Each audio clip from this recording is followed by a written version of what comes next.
Now, concentrate your attention on the battle for the lead. That was Jean Alesi, who's coming up behind the Tyrrell of Martin Brundle. Martin Brundle is in 8th place and has already been lapped. And you'll notice that Jean Alesi has passed Mika Häkkinen. Meantime, Michael Schumacher has got the gap down to under 8 seconds. And incidentally, it means that the Jordan team, who have only had... Alesi goes off, but rejoins. And that will have closed the gap between himself and Schumacher. You can see, there it is. And incidentally, I must get this out, Barrichello and Irvine in the Jordans are up to 4th and 5th ahead of Johnny Herbert, who is 6th, and are therefore both in the World Championship points. Replay. Let's have a look. He's got Martin Brundle ahead of him. Alesi goes wide, misses the first apex on the lock. Watch it bounce up over this verge here. The back comes around. He catches the slide. The air-filled bollard goes under the car. Let's look for any signs of any damage as he goes over the curb. I don't think there's going to be any. Well, there is going to be, though. And thereby goes Mika Häkkinen.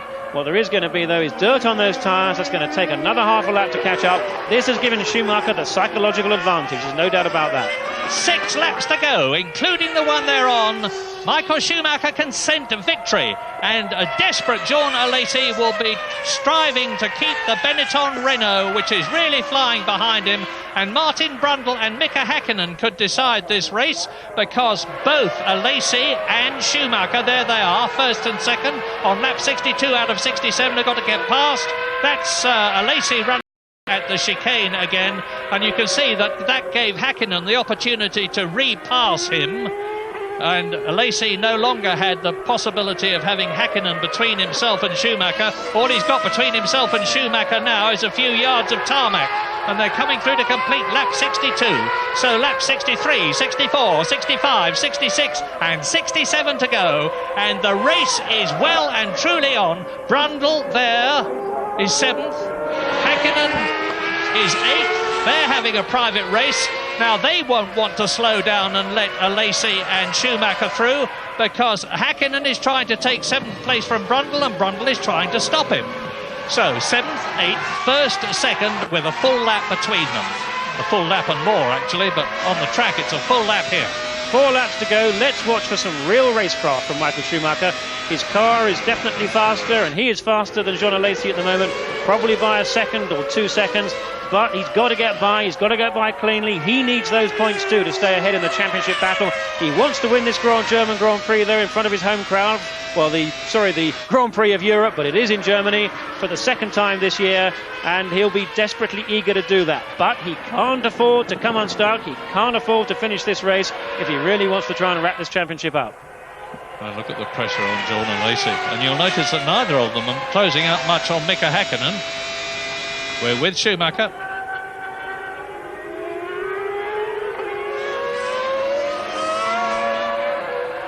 And they're coming up to the last corner of lap 63.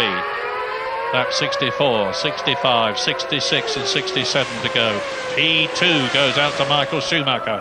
You are 7/10 of a second behind Alesi, but he certainly is not now. So there's Bader, Brundle, Häkkinen. 3 cars have got to be passed by Alesi and Schumacher. Brundle passes Bader, Häkkinen passes Bader.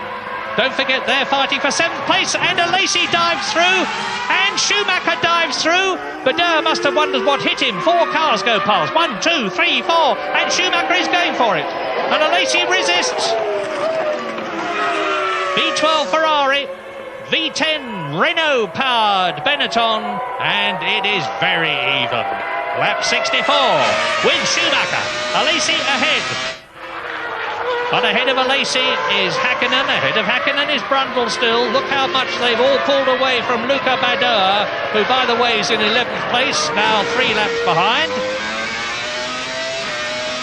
What a sensational finish to the Grand Prix of Europe. We're riding with the home boy, Michael Schumacher, world champion, leading the world championship. He won at Hockenheim, the German Grand Prix. This is the Nürburgring, Germany.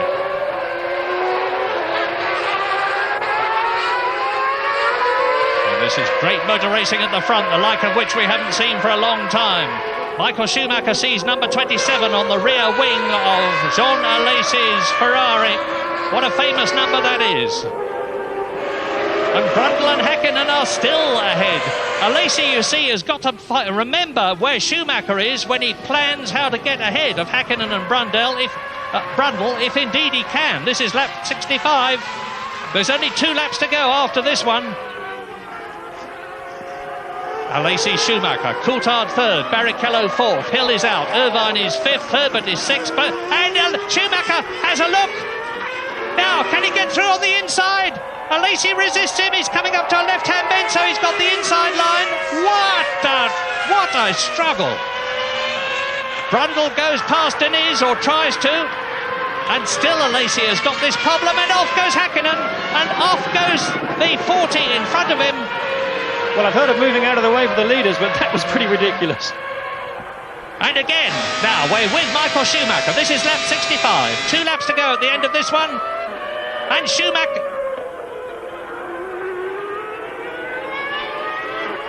Yes! Michael Schumacher takes the lead in the Grand Prix of Europe, and the Benetton team go berserk with delight. Now I think he will pull away from Jean Alesi, who will feel deflated, bitterly disappointed and enormously impressed. The psychological pressure, I think, will get to the Ferrari driver. Indeed, it has done so already. And Michael Schumacher has got this lap and the next one to go between himself and the checkered flag for a glorious 7th win this year. What a brilliant outbraking manoeuvre by Michael Schumacher around the outside of Jean Alesi. Both those cars teetering on the absolute limit as they brake from 185 miles an hour right down to 50 miles an hour for that chicane. But great credit to both drivers. Let's have another look. Alesi doing everything he possibly can right up the inside. He's not going to give that place up, but it's good, fantastic, in fact, clean racing. Those cars are within inches of each other at that sort of speed. Absolutely fantastic. What a marvellous way to end this Grand Prix of Europe here. And Michael Schumacher exits the last corner of the Nürburgring to win gloriously the Grand Prix of Europe and virtually make certain the 1995 World Championship, with Jean Alesi in second place, just 2.7 seconds behind him. David Coulthard should finish in third position, some 35 seconds behind Schumacher, the only other driver to go the whole race distance of 67 laps. Rubens Barrichello is going to be in fourth position with Johnny Herbert fifth, so Benetton will have increased their lead in the Constructors' Championship as David Coulthard there finishes in third place, because both the Benettons are in the top 6. 10, 10, 10 glorious points for Michael Schumacher and 2 points for Johnny Herbert, 12 points in all, and Benetton were 20 points ahead of Williams in the Constructors' Championship when this race began, and David Coulthard just gets 4 points for finishing in third position.